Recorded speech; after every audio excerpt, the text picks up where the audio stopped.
This is AnimeCons TV. We're your source for reports and discussions on AnimeCons and other fan conventions. I'm Patrick Delahanty. At the end of every month, AnimeCons TV likes to take an entire episode responding to your questions and various discussions. So we'll start it off this month with Twitter.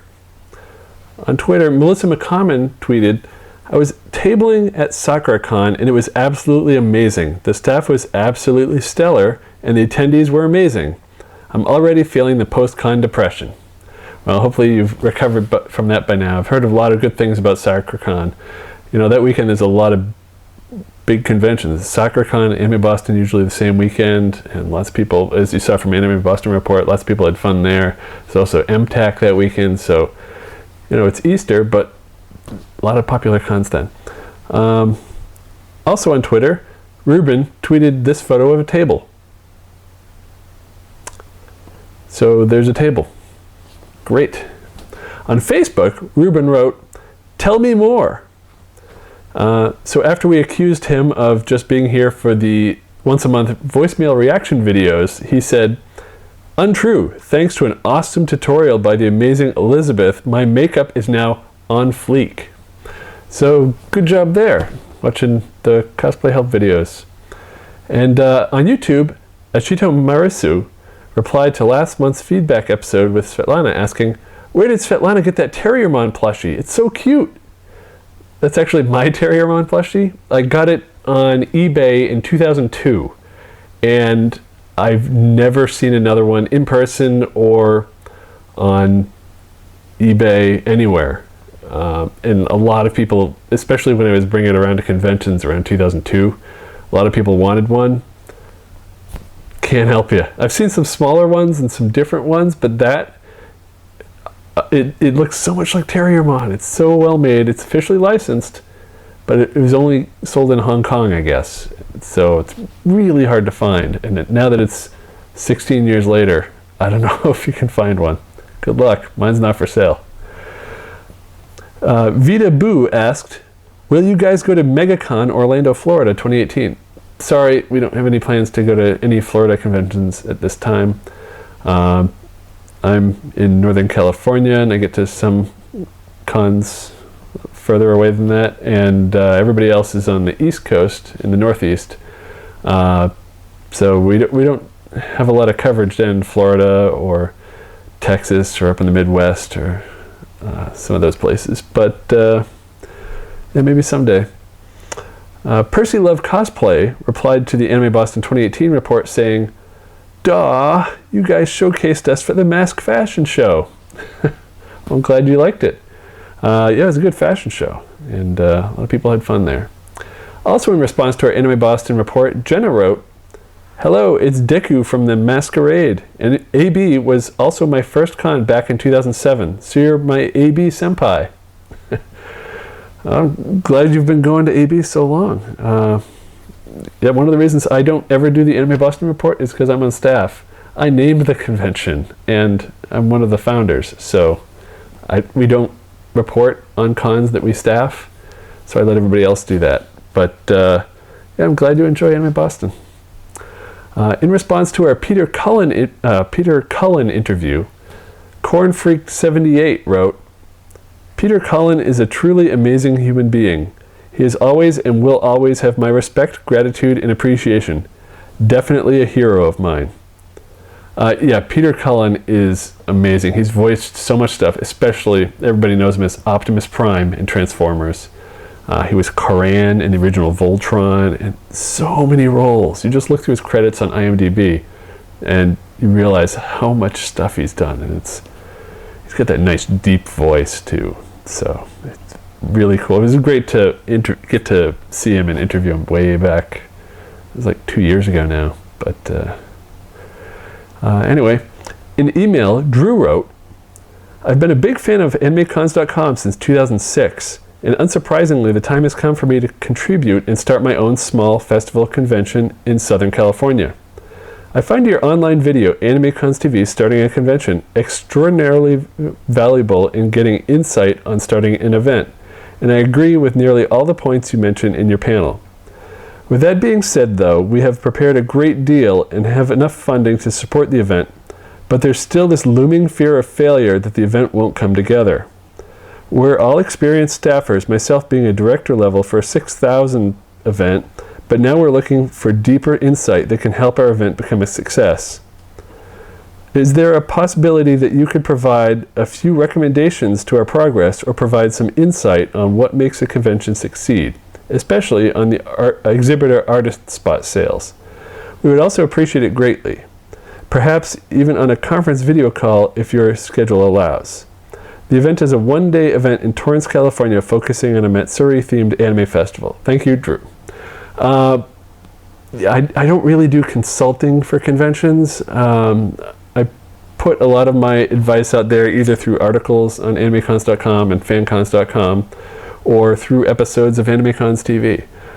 In fact, in a couple weeks, 2 or 3 weeks, I forget the schedule, I'm doing an episode talking about Providence Anime Conference. And a lot of that's a convention that I co-founded with some other people from Anime Boston. And you might not have heard of it because it was not a success, but I learned a lot of things there, and hopefully a lot of the stuff I talk about in that episode is stuff that you can learn from our mistakes. But yeah, really, starting a convention in this day and age, there's too many cons out there, and so you get a lot of people. In fact, just the recent United Fan Con in Baltimore, which was supposed to be this past weekend, that they postponed it and just left a lot of people hanging because they didn't have the response they anticipated. They thought it was going to be, this big thing taking over the Baltimore Convention Center. They had tons of guests, which has to cost a lot of money just to fly them in, let alone the appearance fees. And yeah, they're just overambitious. And as somebody who ran a convention, I was chair of Anime Boston when the attendance was right around 10,000. And then we went off and started at another convention, Providence, which I'll talk about soon. We were a little overconfident in our ability, and we really should have planned thinking more like a first-year con. So even though you've staffed a director level for a 6,000 person con, don't assume that your next con is going to be that much. People haven't heard of it. It's going to take a while to find its audience. So definitely plan small. And if you do better, great. But you don't want to be overconfident. So hopefully that'll help you out. But yeah, I really can't provide specific insight. I don't have the time to consult with conventions. An exhibitor and artist sales, that's actually one of my weak points. I don't know a whole lot about that. I've never been directly involved with vendor sales or artists. But if you are starting an AnimeCon, definitely look into, on Facebook, there's the We Run AnimeCons Facebook group. And that's only for people who are staff at conventions, and you can't just be any staff. You have to be at least like a manager, so you have to have other people under you. So you have to be a department head or a director or an executive of the con. But since you're a director level for a 6,000 person con, you probably qualify. And so you could join the We Run AnimeCons group and get a lot of advice there from people that run AnimeCons all over the world, not just the US, but there's people in Europe and Asia. And if it's not an AnimeCon, there's also a group called We Run Conventions, which has people with comic conventions and sci-fi cons and just anything. But yeah, check out either of those groups, and those people can, if you have specific questions, you can't just go in and say, hey, tell me how to run my con. But if you can say, hey, how do you guys handle this situation? And then you'll get plenty of responses, usually within minutes. So yeah, check that out. Let's see, up next, we got another email that says, my grandson marches to the beat of his own drum. There are girls in his class that bully him. He's so excited about Comic Con that he focuses on that to get through the rest of the school year. Keep up the good work. Well, yeah, we don't run all the cons we list, but We do like listing it, and so I hope the site listings, obviously you've looked at our site because you sent the email to the site, but hopefully you find these helpful so you can find plenty of conventions in your area for your grandson to go to. And I hope that you check it out with them, because they're a lot of fun for people of all ages. And now for voicemail. Let's see, what do we have? Just been pranked. Courtesy of prank.com. Oh, you sure pranked us, Rue. I mean, it's got to be you, Rue, right? You're the only one that ever leaves us voicemail. So, must have been you. Yeah, I think there was supposed to be an actual prank, but all we got was the plug for the website. So, I beeped out that plug. So if they're just trying to, scam themselves a visit, too bad. Anyway, let's take a look at the fan conventions that are coming up through June 2018, as found on fancons.com.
Coming up on AnimeCons TV, I tell the tale of Providence Anime Conference. It's a 21+ anime convention in Rhode Island that you've probably never heard of. And it's quite the tale to tell. Also, we've got new episodes that are available every Monday at 3 p.m. Eastern, noon Pacific. We post about them on Facebook and Twitter, so all you have to do is share those posts or share a YouTube post. Tell your friends.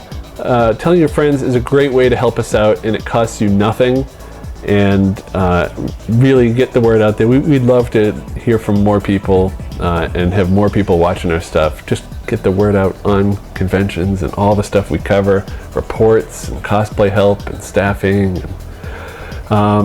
You can subscribe. If this is your first time seeing us, you can subscribe. You can get new episodes when they're available. You can search for AnimeCons TV on YouTube. You can subscribe to us on iTunes. Just go to itunes.animecons.tv and there's a link right to iTunes where you can subscribe. You can watch on our site at animecons.tv. It's mobile responsive, so on your phone or your computer. And we also have an Apple TV app. So if you have an Apple TV 4th generation or later that has the apps, you can download the app, the AnimeCons TV app, and watch our episodes there. We have years of episodes in, I think all 10 seasons are in there, plus all our extras, so you can watch a bunch of Masquerade recordings and other events that we've got. And so I hope you enjoy, and we'll see you next time. Bye.